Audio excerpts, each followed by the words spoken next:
Hoje nós vamos ouvir a exposição da última sentença, a última perícope do capítulo 3 do livro de Ruth.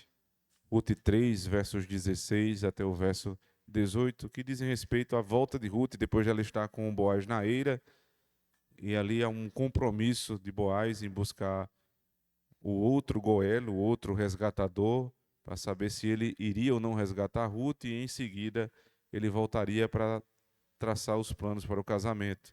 Então Ruth está voltando para casa para se encontrar com Noemi.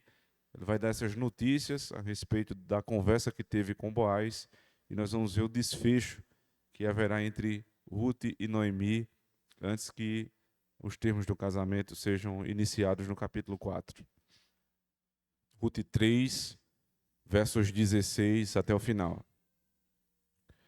E foi a sua sogra que lhe disse: "Como foi, minha filha?"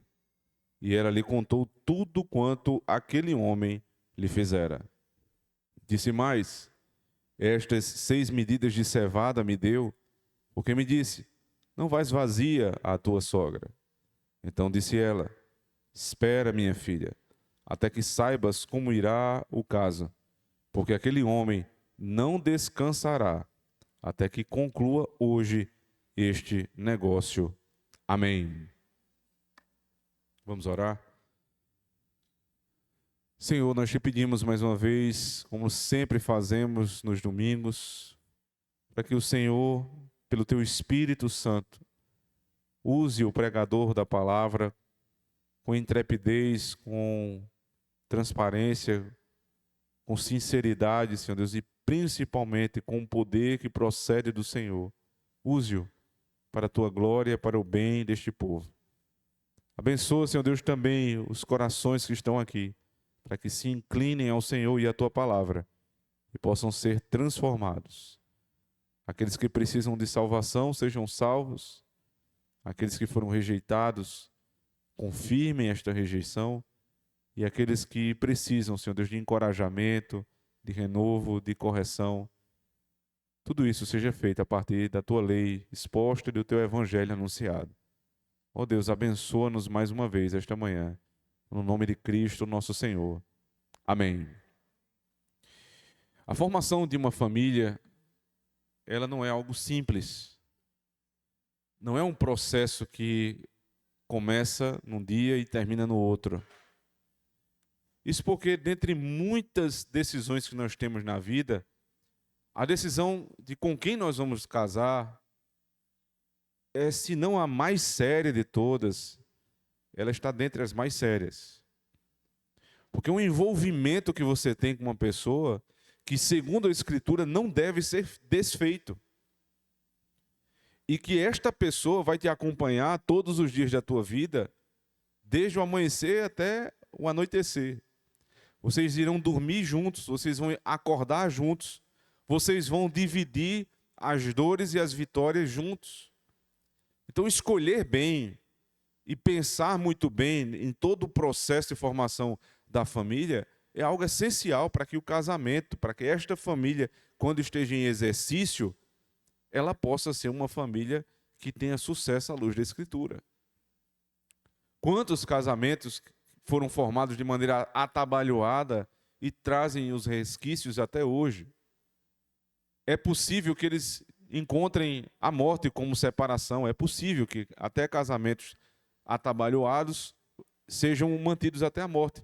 Mas o caminho até lá é muito mais penoso, é muito mais cheio de obstáculos, é muito mais complexo do que você estar ao lado de uma pessoa que tem os mesmos objetivos, a mesma visão de vida, os mesmos propósitos, principalmente o que une todas essas coisas, a mesma fé. Então esse processo ele precisa ter vários passos. Você precisa conhecer a pessoa. Essa pessoa, ela precisa demonstrar caráter. As mulheres devem levar estes homens ao conhecimento dos seus pais. Os pais devem dar aprovação. Só daí começa aquele estágio inicial que nós chamamos de namoro. Depois você tem um período de conhecimento mais profundo para saber como é que essa pessoa anda, o que é que ela faz, como trabalha, como age com seus pais, com os amigos, como é a vida da pessoa.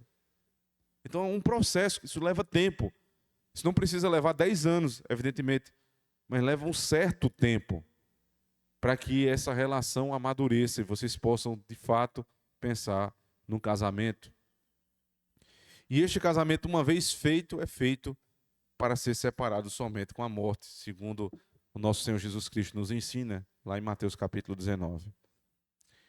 O que nós estamos observando aqui na vida de Boaz e de Ruth é que esses passos são dados da maneira mais prudente e sábia que poderia ser exercitada por um casal, de um homem e uma mulher. Tudo aqui é feito conforme a Escritura. Ela volta para a terra porque ela crê no mesmo Deus de Israel. Ela deixa Moabe, vai para Israel, ela acompanha sua sogra. Ela é uma jovem que ela não está preocupada exclusivamente com o casamento. Não é o único desejo do coração e da vida de Ruth casar, casar, casar. Não, ela chega naquela terra e ela diz o que é prioridade. Eu preciso comer com a minha sogra. Minha sogra é uma senhora já velha, viúva. Eu vou trabalhar. Então, nesse passo a passo, o que vem antes é tocar a vida. Fazer o que tem que ser feito. Aqueles que não se casaram ainda e às vezes se desanimam porque não aparece a pessoa, e eles se perguntam e perguntam até Deus, o que eu devo fazer? Faça o que tem que ser feito. Faça o que está nas suas mãos. É trabalhar, trabalhe. É estudar, estude. É cuidar de casa, cuide. É ajudar os seus pais, ajude. E deixa que a providência de Deus vai te encaminhar. Essa mulher trabalhou e foi levada a um campo de uma pessoa que ela não conhecia, chamado Boaz. Era tão trabalhadora, sem pensar no dono do campo, que ele prestou atenção nela. Chamou-lhe a atenção aquela mulher trabalhadora. Ele pergunta a um dos principais funcionários que essa mulher, contada a história, moabita, deixou a casa, a família, a parentela, a religião, tudo para servir aqui em Israel, porque ela passou a crer no nosso Deus. E ele se aproxima dela. Eles conversam. Ela vai até a ira, como vimos na cena passada, e se apresenta a ele e diz, você é o meu resgatador. Quando ele tem um histórico da vida de Ruth, ele diz, melhor beneficência fizeste agora do que a primeira. Foi até melhor do que deixar Moabe, foi o que você fez agora. Você procurou um resgatador, você procurou aquilo que você não tinha para si própria, porque a mulher viúva, que estava numa situação de vulnerabilidade, agora você não está mais, eu vou procurar salvar-te. Você encontrou um resgatador. Mas fica aqui, porque há outro resgatador, e eu preciso tratar com ele. Há outro parente mais próximo, a lei precisa ser cumprida, Ruth. Eu não posso passar da lei. Quando é que eu sei que é um bom homem para me casar? Quando nós estamos no limite da lei. Ambos estão sozinhos, deitados na eira, ao invés de pensar em ter aquilo que não era devido. Ele diz, eu preciso cumprir a lei. Espera, filha minha. Eu vou resolver esse negócio. E tudo que ela tem até ali é a palavra. A palavra de Boaz. Mas Boaz decide não permitir que ela volte de mãos vazias. Ele pega 6 medidas de cevada, era uma grande quantidade, coloca sobre ela para que ela pudesse levar de volta. Diz, não voltes vazia para a tua casa e principalmente para a tua sogra, que é como tua mãe. Nós já vimos que a ideia das 6 medidas, né, podiam ser 5, podiam ser 7, por que 6 medidas? Porque ele tinha um negócio a resolver. E o negócio a ser resolvido era, será que o outro resgatador vai querer? Eu quero. Ele deixa claro. Mas eu preciso saber se ele não vai. Se ele não vier, eu vou. Eu irei te resgatar. Mas para que minha palavra não seja só palavra, há um ato. É impressionante isso, irmãos. Os atos de Deus, eles vêm junto da sua palavra. A revelação desde o princípio é assim, você olha para Gênesis capítulo 1 e a estrutura lá de Gênesis 1 é palavra, ato, palavra. E disse Deus, haja luz e houve luz. E disse Deus, a luz é boa. Percebe? Ato, aliás, palavra, que precede o ato. Houve luz. E aí depois vem a interpretação do ato divino, que é com palavra novamente. Palavra, ato, palavra. Não são palavras em vão. Não é promessa tola, não é promessa de político, é promessa de Deus. Então as promessas de Deus se realizam. As promessas de um homem responsável são fundamentadas nos seus atos. Eu estou dizendo que eu voltarei, e a prova que eu voltarei são os meus atos. Leva 6 medidas de cevada e entrega a Noemi. Aí você fica pensando assim, é para não passar fome, mas ela não já tinha levado tanta cevada que deu para ela comer, guardar, vender. E para que mais 6 medidas? É para que Noemi soubesse que a maldição que foi posta sobre ela no capítulo 1 estava sendo desfeita. Como é que eu sei disso? Volta comigo, capítulo 1, verso 21, por favor.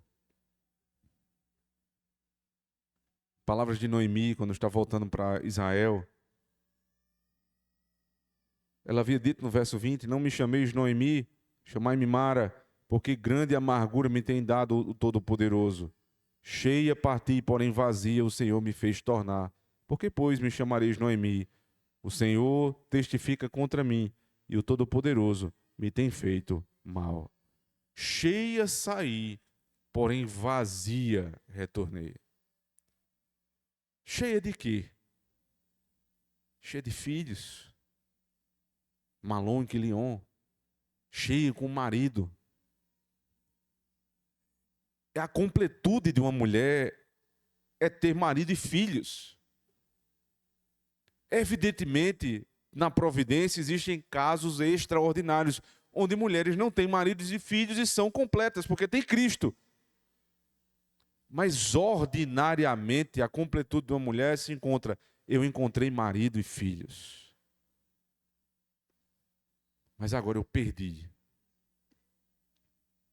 A circunstância em que ela perde o seu marido e seus filhos é dada pela escolha do seu próprio marido, Elimeleque, lá no capítulo 1. Volte um pouco mais no início do capítulo 1, verso 1. E sucedeu que nos dias em que os juízes julgavam, houve uma fome na terra. Por isso um homem de Belém de Judá saiu a peregrinar nos campos de Moabe, ele, sua mulher e seus 2 filhos. E era o nome deste homem Elimeleque, e o de sua mulher Noemi, e os de seus 2 filhos, Malom e Quilion, efrateus de Belém de Judá. E chegaram aos campos de Moabe e ficaram ali. E morreu Elimeleque, marido de Noemi, e ficou ela com os seus 2 filhos, os quais tomaram para si mulheres moabitas, e era o nome de uma Orfa e o da outra Ruth, e ficaram ali quase 10 anos. E morreram também ambos, Malom e Quilion, ficando assim a mulher desamparada dos seus 2 filhos e de seu marido. Aqui está o vazio dela, percebe? Por que ela se tornou uma mulher vazia? Porque o seu marido, irresponsavelmente, pela sua incredulidade, porque ouviu falar que viria uma fome sobre Israel, ele abandona a igreja. Ele disse, a igreja irá passar por uma situação difícil. Vai nos acontecer algo ruim. Então, em vez de eu enfrentar, de eu preparar minha família, de eu me fortalecer para mim, e então ensinar os meus a terem força para enfrentar a situação, eu digo, não, vamos embora. Porque a igreja vai passar por dificuldade. Vai vir uma fome.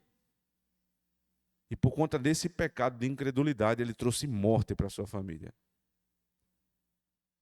Pelo pecado de um, muitos morreram. Porque Elimeleque, que era representante da sua família, decidiu sair de Israel e ir para Moabe por conta de uma fome. Ele, os seus 2 filhos perderam a vida e sua esposa ficou viúva juntamente com as suas noras. Elimeleque é um homem sanguinário. Elimeleque é um assassino nesses termos. O que é que trouxe Elimeleque? O testemunho que Ruth dá no final do capítulo 1. Eu fui cheia e voltei vazia. Agora volto para o capítulo 3. Na seção que nós estamos lendo, veja. A pergunta da sogra, e foi a sua sogra que ele disse, como foi minha filha? Por que ela pergunta isso?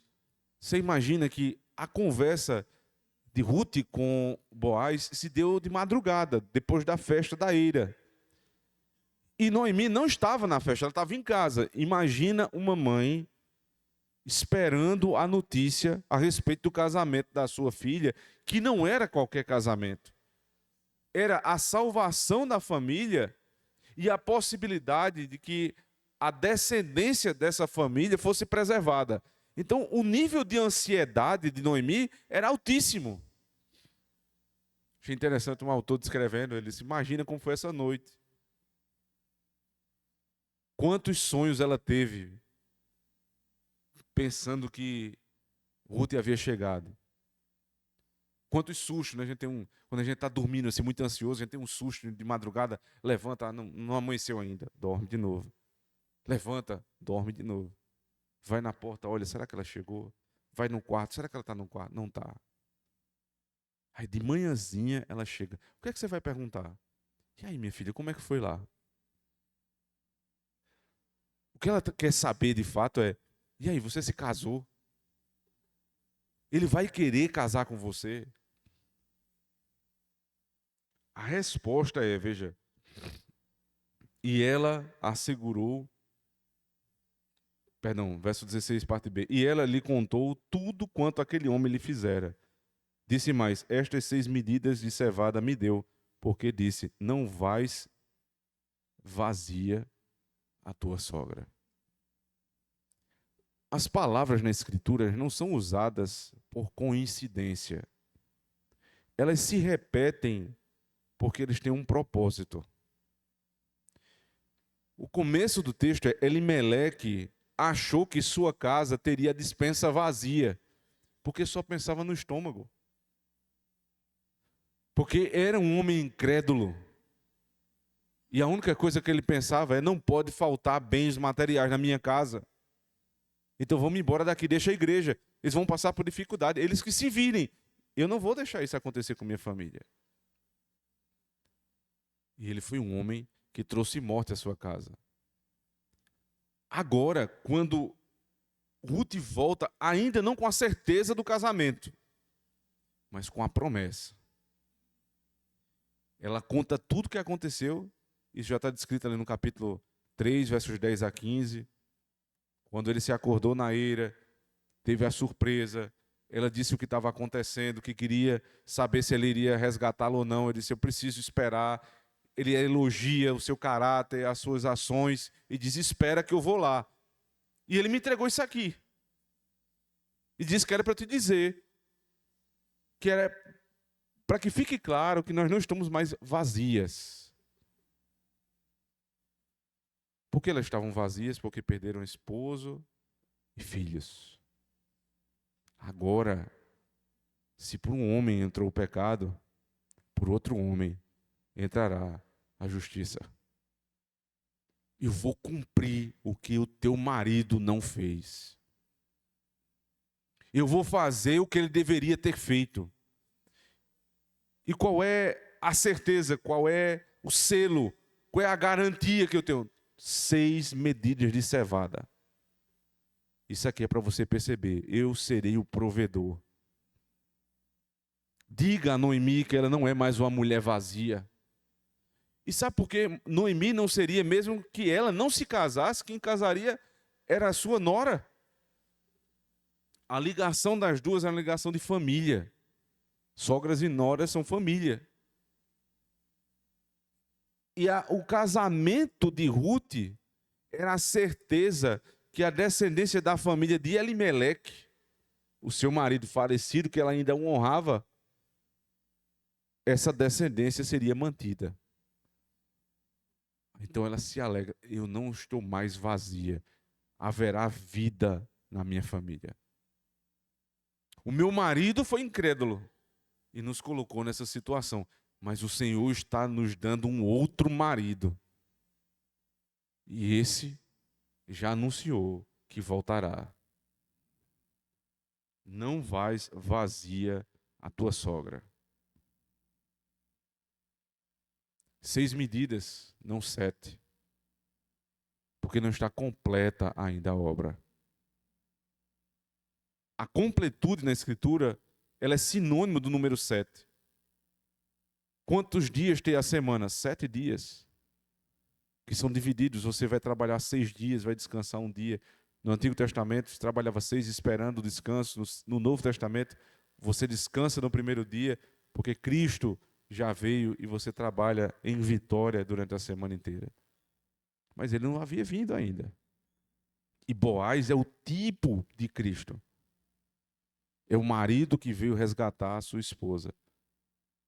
Então espera 6 medidas. Quando eu vier, virá a 7ª medida. Ou seja, quando eu vier, virá a completude da minha obra. Mas até agora, espera. E ela continua, verso 18. Então disse ela: espera, minha filha, até que saibas como irá o caso. Espera, minha filha. Ela esperou primeiro Ruth falar. Ruth falou. E ela disse: o que está acontecendo aqui é o cumprimento da promessa. O que é que você vai dizer a uma mulher que está prestes a ser noiva, ansiosa para que o homem diga sim ou não? Imagina o que estava passando na cabeça de Ruth. E você precisa dar um conselho a alguém que quer se casar, mas precisa ter prudência. Você precisa dizer: espera. Tem paciência. Não te apresses. Você fez tudo o que deveria fazer. No que tangia as ações humanas, você foi perfeita. Só que, meu irmão, minha irmã, existem situações em que nós agimos melhor quando não agimos ativamente. Existe um limite na nossa ação. E dali em diante é agir passivamente.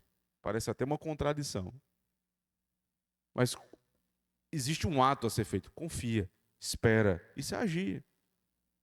Não fazer algo, às vezes, é fazer. Não se mexer do lugar, às vezes, é fazer algo.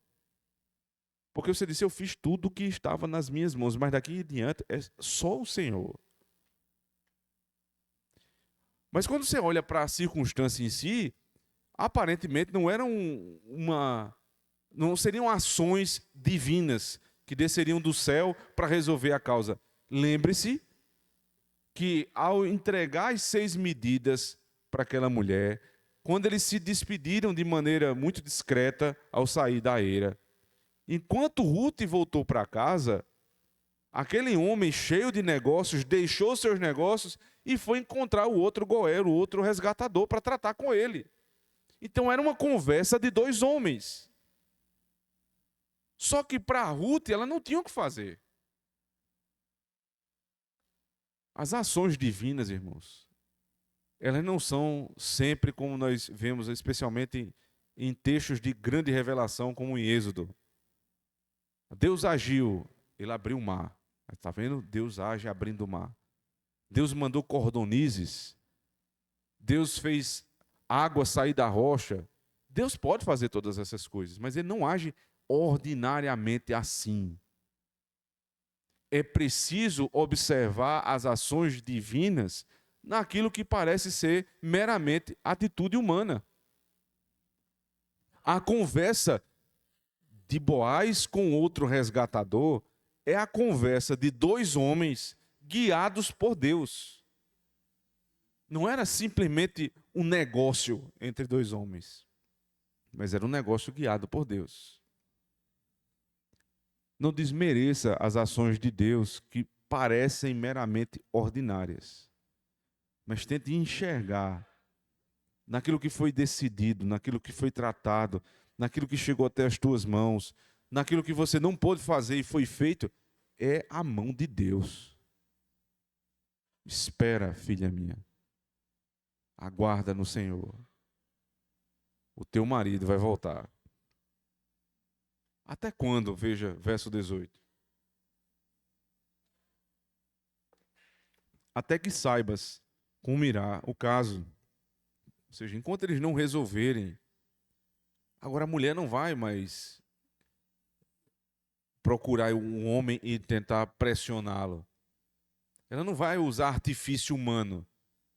Ela não vai convencer o outro resgatador. Não, não me queira porque eu gosto mais de Boaz. Não, fica esperando. Deixa a lei de Deus ser cumprida. Não te apresses. Por quê? Porque aquele homem não descansará até que conclua hoje este negócio. Fico impressionado com a sabedoria no uso das palavras aqui. Ela diz, porque aquele homem não descansará. Ela havia dito, Ruth, vai para que você busque descanso nesse homem. Ruth estava cansada de quê? Do trabalho. Ela quer um marido para que ela nunca mais trabalhe. Então ela vai descansar, porque o marido vai sustentar a casa dela. Isso é muito pouco. Aqui não é simplesmente uma história, um romance na formação de um casal onde você tem um homem nobre e uma plebeia. Esquece isso. É o evangelho que está sendo formado aqui. Que usa os personagens, que dá muita força aos nomes. Ruth é conhecido como o livro dos nomes, onde os nomes dos personagens importam muito. Um personagem entra em cena, o outro sai, depois volta. A força de cada um deles. Então, nós estamos aqui diante da descrição do Evangelho. Ele não descansará. Ou seja, ele está trabalhando pelo teu descanso. Enquanto você descansa, Ruth, ele não descansará. O guarda de Israel nem dorme nem dormita. O Senhor trabalha até hoje, diz a Escritura Sagrada. É Deus que está trabalhando enquanto você descansa. A tua salvação não vem das tuas obras, não vem do teu esforço. O teu marido é que trabalha por ti, Ruth. É isso que está sendo revelado. Não adianta o teu esforço, não é para quem quer, nem para quem corre, mas Deus derramar a sua misericórdia sobre o seu povo. Descansa no Senhor, confia nele e o mais ele fará. A melhor ação dos crentes é a ação quando eles descansam no Senhor. Até que saibas como irá o caso, porque aquele homem não descansará enquanto conclua. Eu acho fantástica a tradução da Corrigida Fiel nesse ponto. Enquanto conclua, ele não vai parar de trabalhar enquanto ele não conseguir o que ele tem que conseguir. Ele vai até o fim, Ruth. Até o uso do modo, esse verbo terminar, concluir, ele pode ser usado em outras formas. Mas aqui é a forma imperativa, a forma mais pesada, quando ele vai dizer, ele está engajado nisso. Apesar de ser aquele homem do capítulo 2, verso 1, valente, poderoso, cheio de negócios, rico, ele tem um monte de coisa para fazer, tem vários servos esperando suas ordens, ele tem um campo que ele precisa cuidar, mas agora, Ruth, ele não está preocupado com nada disso. Ele está preocupado com tua alma. A única preocupação desse homem é resolver esse caso. O bom pastor, ele tem 100 ovelhas, se uma se desviar, ele deixa as 99 e vai atrás daquela. Boaz é o símbolo do bom pastor. Fica tranquila, Ruth. Esse homem está trabalhando. E sabe o que é melhor? Ele é um homem de palavra. Ele disse, ele vai cumprir. é bem provável que Noemi já fosse próxima de Boaz antes de ir para Moabe. Eles eram da mesma família. Ela nem conhece o outro resgatador, mas conhece Boaz. Então eles deveriam ter um certo nível de amizade. Só que ela nunca conheceu Boaz dessa maneira, com tamanha misericórdia, com um caráter inigualável, como ele tem demonstrado aqui. Então, ao perceber os atos, não só a palavra, mas os atos daquele homem, ela tem convicção, pode esperar, ele não vai te decepcionar. Como é que espera a noiva pelo noivo? O texto não está falando aqui. Mas o ato de esperar não foi um ato de sentar e ficar paralisada. Não, ela tinha atividades a fazer. E durante a espera, ela precisou cumpri-las. Enquanto esperamos o noivo, devemos seguir a nossa vida normalmente. Porque isto é demonstrar confiança. Caso eu diga que esteja esperando, mas eu estou inquieto, ansioso, desesperado, a minha espera não é confiante. Porque eu estou esperando em alguém que eu não confio a ponto de dizer eu posso continuar minha vida normalmente, porque eu tenho certeza que ao concluir este caso, este negócio, ele voltará.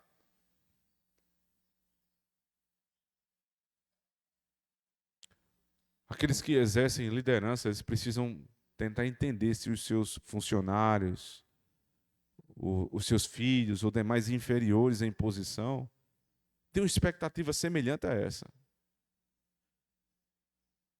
Autoridade, né? A palavra autoridade vem de autor. Autoridade é a capacidade que eu tenho de dar uma ordem a outra pessoa e ela agir em conformidade com a minha ordem. Quando isto acontece, eu digo, eu tenho autoridade sobre fulano. Porque é uma ação de fulano que depende de mim. Eu sou o autor da ação dele. Eu tenho autoridade sobre ele. Mas se eu digo, se eu mando, se eu ordeno e as pessoas não cumprem minha ordem, eu posso até ter uma autoridade em tese. Mas essa autoridade não foi legitimada, portanto, não é autoridade. Talvez seja um título, talvez seja uma posição, mas não é autoridade. Aqui Noemi está dizendo, a tua ação seja em conformidade com a autoridade dele. E ele tem autoridade para falar, e você deve obedecer. Espera, porque enquanto ele não concluir, ele não descansará. Ele está trabalhando sem descansar, para que você tenha descanso. Se isso aqui não for evangelho, nada mais é. Cristo disse, todos vós que estáis cansados e sobrecarregados, vinde a mim. Troque o seu fardo pesado pelo meu fardo que é leve. Venham a mim e vocês encontrarão em mim descanso. Em Cristo nós encontramos descanso. O que foi a cruz do Calvário? Senão a ida do Senhor para confirmar este negócio, que Ele é o nosso resgatador. Quando o apóstolo Paulo fala que ele pagou o preço, é como se ele estivesse pagando o dote. O resgate de Boaz não era só uma conversa entre dois homens, é você ou eu. Não, quem dissesse que iria resgatar, tinha que comprar as terras que foram empenhadas antes da saída de Elimeleque. Tinha que tomar de volta as terras da família. E para isso tinha que ter recurso. Tem que pagar a conta. Cristo subiu na cruz do Calvário para pagar a nossa conta. Para devolver a terra que nós perdemos. Terra que foi amaldiçoada em Adão e agora é abençoada em Cristo. Mas ele não prometeu 6 cevadas, 6 medidas de cevada simplesmente. Nenhuma terra. Determinado autor diz assim, a promessa da semente da cevada ela faz jus ao tema do capítulo 3, que é casamento. A semente de cevada não era simplesmente alimento, não era para encher o estômago. Preste atenção. Era para encher o útero. Não era simplesmente para encher o estômago, era para encher o útero, porque a mesma palavra que é usada para semente, no que diz respeito ao cereal, também é semente no que diz respeito a filhos, a prole. Então ele está dizendo, eu estou dando estas 6 medidas de cevada, porque no nosso casamento haverá vida. No teu primeiro casamento, só morte foi gerada por conta da incredulidade. Porque entrou o pecado por aquele Adão chamado Elimeleque. Agora entrará a justiça por outro homem chamado Boaz. E você que é estéril agora dará filhos. Porque destes filhos virá o Redentor. Este casamento é um casamento frutífero, porque é firmado na palavra deste Senhor. Semelhança de Boaz, os homens precisam ter palavra. Imagine você diz assim, rapaz, eu falo com meu filho, mas ele não me atende. É claro que pode ter 1 milhão de problemas aí por trás. Mas um deles é, meu filho não confia nas minhas ordens. Tem alguma relação entre o que eu falo e faço com aquilo que como ele reage. Porque claramente eu não tenho autoridade. Se eu falo e alguém não faz o que eu mando, eu não tenho autoridade sobre aquela pessoa. E eu preciso investigar os meus atos. O que é que eu estou fazendo para que isso aconteça? Não é normal, irmãos, um patrão falar para um funcionário e ele não atender. Botar dificuldades e não é assim. Existe um problema de autoridade. Não é normal falar para o teu filho 1, 2, 3, ameaçar até de disciplina física para ele poder fazer o que você está mandando. Isso não é normal. O normal é que alguém fale e o outro obedeça. E por que isso não existe? Talvez porque não confiem na nossa palavra. Boaz disse que vai voltar. Espere. Tenham cuidado com o que vocês prometem aos seus filhos, aos seus funcionários, os maridos às suas esposas, os presbíteros aos membros da igreja. Porque nos será cobrado, irmãos. Nem todos precisam ser líderes, especialmente na igreja, mas os que querem ser, precisam entender que serão cobrados, mais do que os outros. Porque a autoridade, para que ela seja bem vista, ela tem que dar exemplo. Espera, porque esse homem é um homem de palavra. Mas se isso aqui é o evangelho, e se esse casamento diz respeito ao casamento de Cristo com a igreja,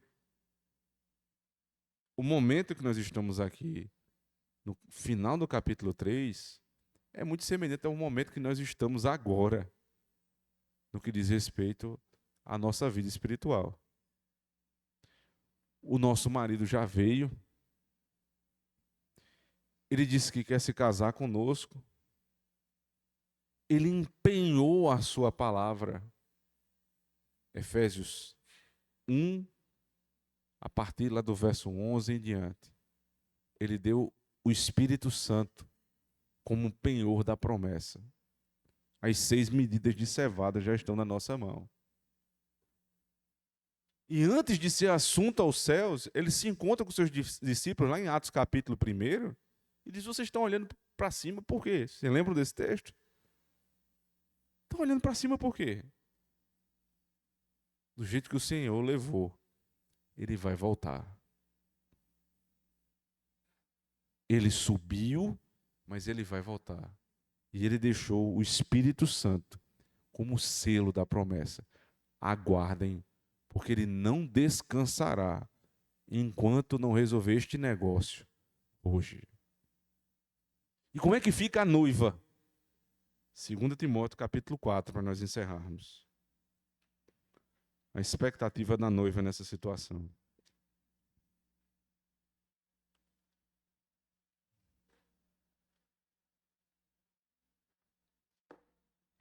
2 Timóteo 4, a partir do verso 1.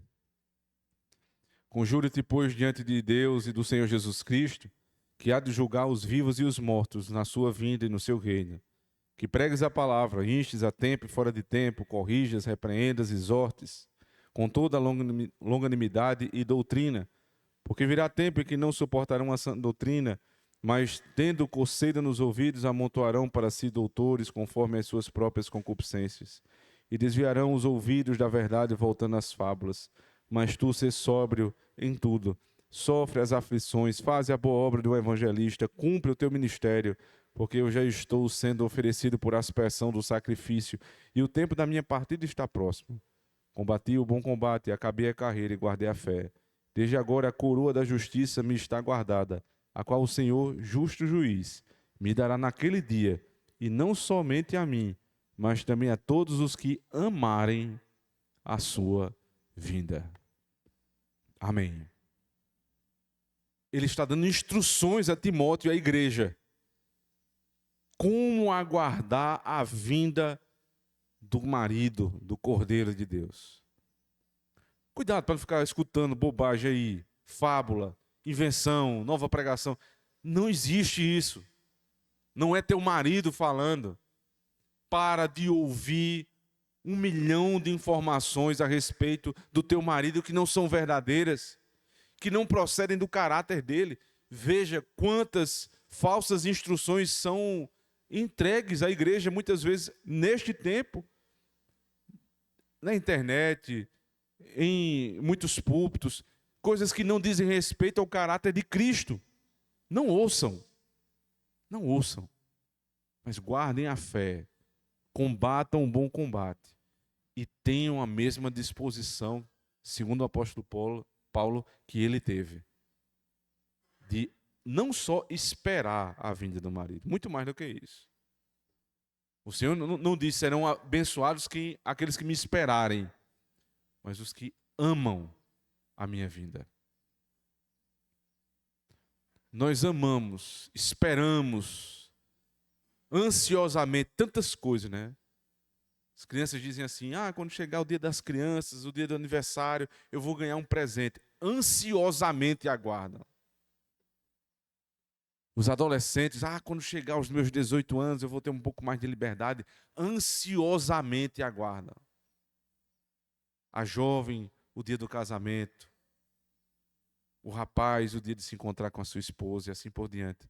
Nada disso se compara ao dia que nós vamos encontrar com o nosso Senhor.